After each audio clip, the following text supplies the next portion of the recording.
你知道钢铁侠怎么上厕所吗？ You know, the question I get asked most often is, Tony, how do you go to the bathroom in a suit?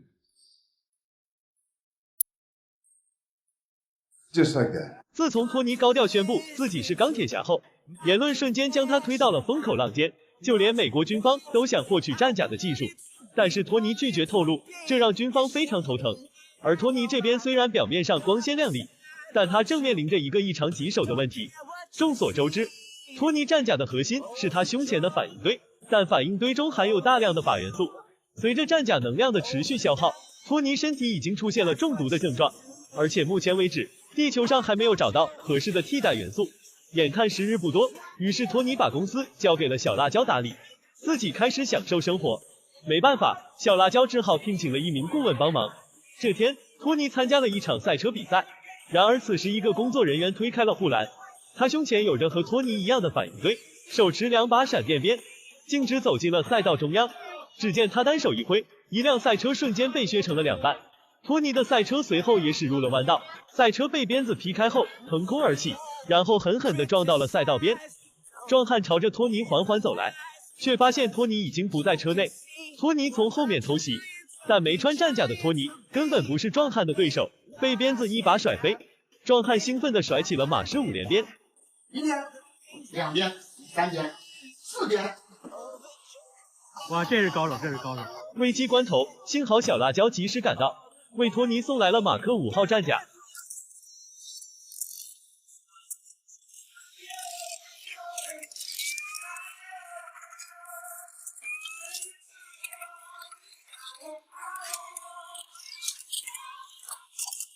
穿上战甲的托尼一脚将小辣椒踢到安全位置，然而面对对方凶悍的鞭法，即使穿上战甲，托尼还是被打得毫无招架之力。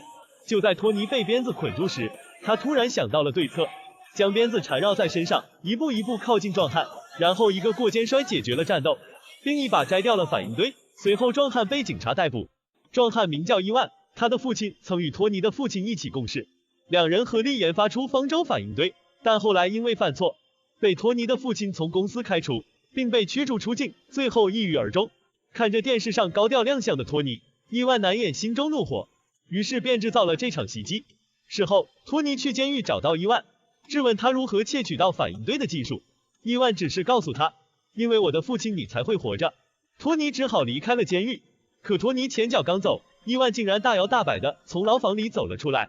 在夜店遇到钢铁侠是怎样的场景？只见他身穿战甲，打碟干舞，简直不要太嗨，最后竟还表演了现场嘘嘘。托尼之所以如此放纵，因为他知道自己活不了多久了，胸前反应堆的毒素已经侵蚀进他的身体。看着眼前的托尼，罗德上校气的直接走进了托尼的实验室，装备了马克2号，和托尼扭打在了一起，两人你一拳我一拳，眼看谁也打不服谁。最后来了一波激光对撞，爆炸的冲击让托尼瘫坐在了地上。罗德失望的带着马克2号离开，来到了空军基地，将战甲交给了军方。另一边，伊万被人从监狱放了出来，放他的人正是托尼公司的竞争对手汉默。汉默希望伊万可以帮他制造一支铁甲军队，为了复仇计划，伊万也欣然答应了。军方随后也找来了汉默，他们希望将马克2号改造成为军方的武器。汉默拿出了自家的看家武器，代号前期，这个钢笔大小的小型导弹，能够瞬间将100米大楼夷为平地。另一边，众叛亲离的托尼还是每天浑浑噩噩，混吃等死。这天，尼克局长找到了他，托尼这才知道小辣椒身边的顾问其实是神盾局的特工，人送外号寡姐。寡姐上来就对着托尼脖子打了一针，托尼的中毒症状立刻得到了缓解。随后，尼克局长告诉了他伊万袭击他的原因，并给托尼拿来一个箱子，是托尼父亲留给他的。原来托尼的父亲是神盾局的创始人之一。回家后，托尼开始翻看父亲的遗物，在录像带中听到了父亲对他说的话。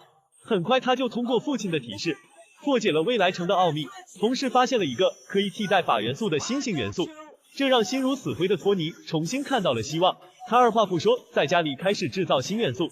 短短几天时间，家里的别墅就被物尽其用，改装成了实验基地，就连美队的盾牌都被他拿来垫桌脚。在一束强光的照射下，新型元素终于研发成功。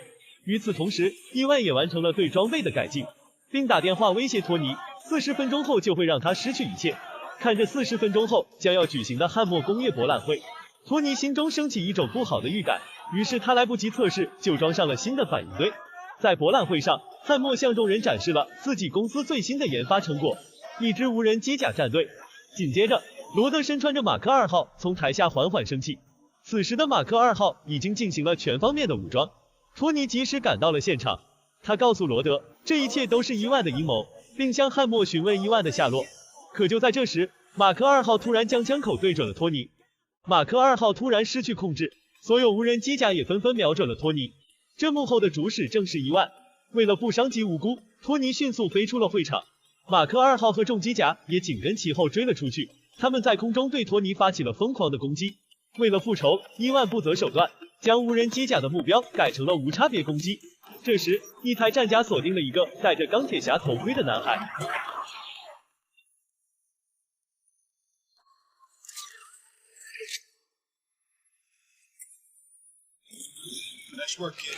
好在托尼及时救下了他。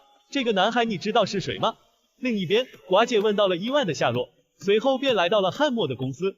对于地表最强女特工，轻轻松松就解决了大楼的守卫。当他赶到实验室时，伊万已经逃离了现场。就在马克2号按着托尼在地上一顿贴脸扫射时，寡姐成功重启了马克2号。托尼叫醒了罗德，两人也化解了误会。此时，一群无人机甲将他们团团包围。兄弟俩见状，瞬间进入战斗状态，两人火力全开。眼看敌人数量越来越多，托尼让罗德蹲下，然后他双手交叉，一个西装大风车瞬间扫清了战场。I think you should lead with that next time. Yeah, sorry, boss. I can only use it once. It's a one-off. 此时，一个巨大的战甲从天而降，来人正是伊万。他不仅装备上了战甲，而且还强化了闪电鞭。罗德让托尼退后，他要用汉默的终极武器将伊万的战甲轰烂。What?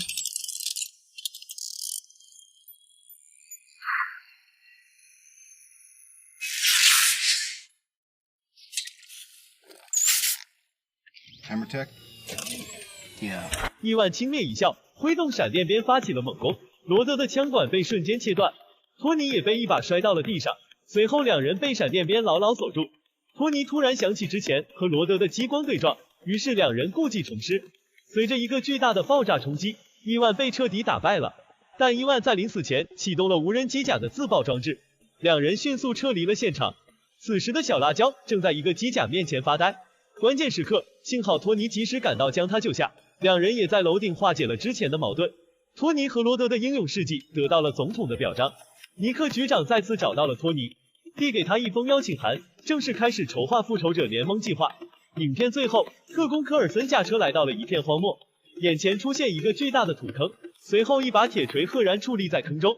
好了，我是力哥，重温漫威经典，我们下期再见。